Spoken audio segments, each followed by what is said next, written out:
Alright, what's good? It's Josh Did That, aka Josh You Cook That, aka the Chef. And right now I'm checking in with 478 TV. Let's get it. Yeah, man. Josh Did That, man. Welcome. Appreciate you for having me, bro. Man.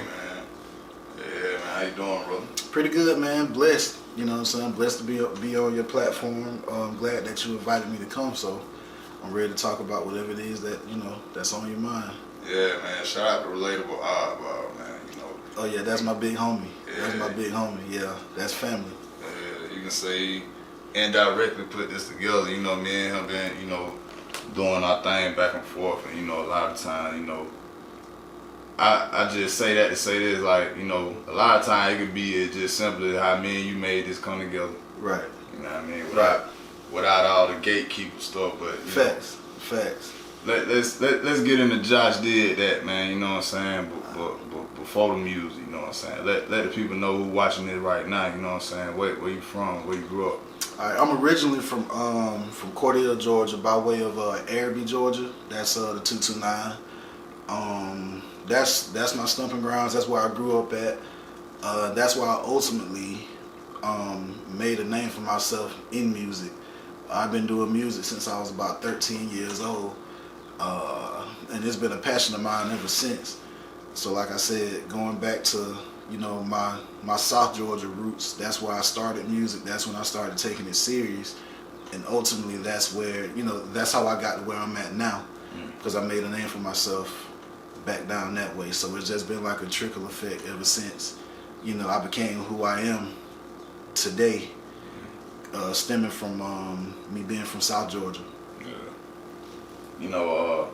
I ask this question a lot, like for the people that's watching that's not from Georgia, they tend to only know about Atlanta. Right. So how would you explain, that 229 Cordele down there, to the people that, don't know about anything besides Atlanta? Yeah, well, for one, like, it's a whole bunch of talent in South Georgia, especially 229. So whether that's Cordele, my hometown, Albany, Tifton, Moultrie, like all surrounding counties, like it's so much talent down that way. But the thing about it is, like, being that myself and a lot of others that come from where I come from, we're not from Atlanta.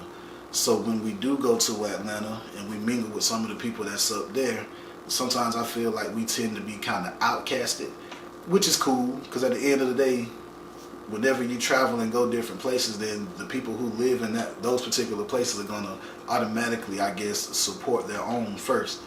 So I feel like, being that I'm from a smaller town and a lot of other people like myself come from a smaller town, we have to prove ourselves a little bit more than the next person who may be from Atlanta or New York or California. Some of the bigger marketplaces, like people like myself, when we go to places like Atlanta, we have to prove ourselves a little bit more, which is cool, because I like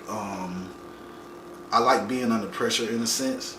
So I like having to, really show people what I bring to the table and what I have to offer.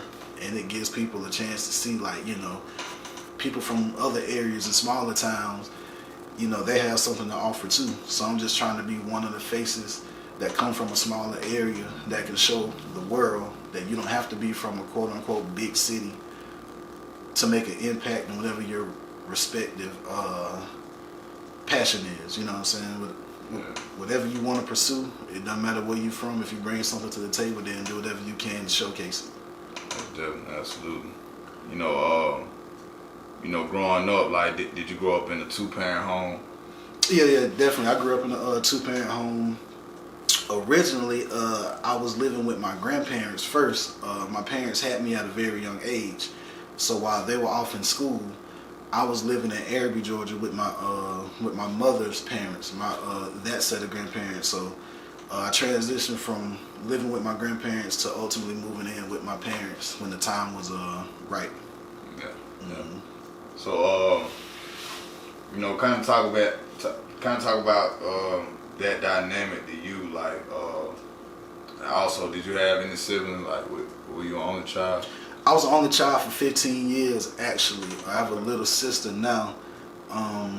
She popped up later on down the line. I definitely wasn't expecting it, but I love her to death. But the two-parent household dynamic, It definitely played a major role in the young man that I became today.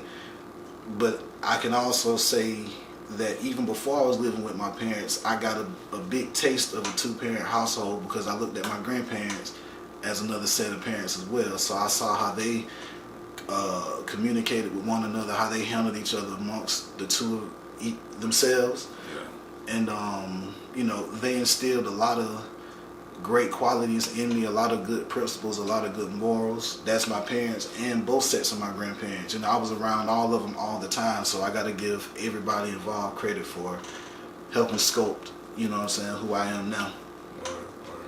Growing up, like what was the music scene like down there? Kind of like what were you gravitating to at a young age? You know what I'm saying? Were you always, interested in being an artist, or what growing up, like kind of what was it for you?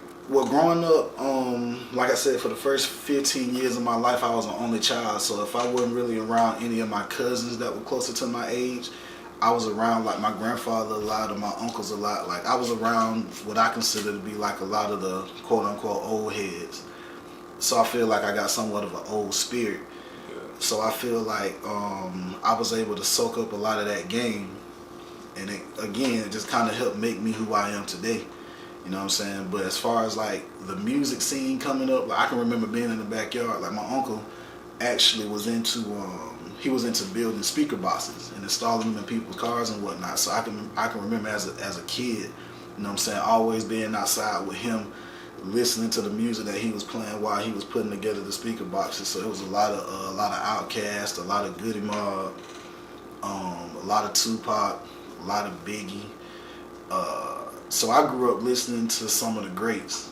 So I always was fascinated by those guys from a young age, just from how they were able to even, just the thought of creating music just always blew my mind.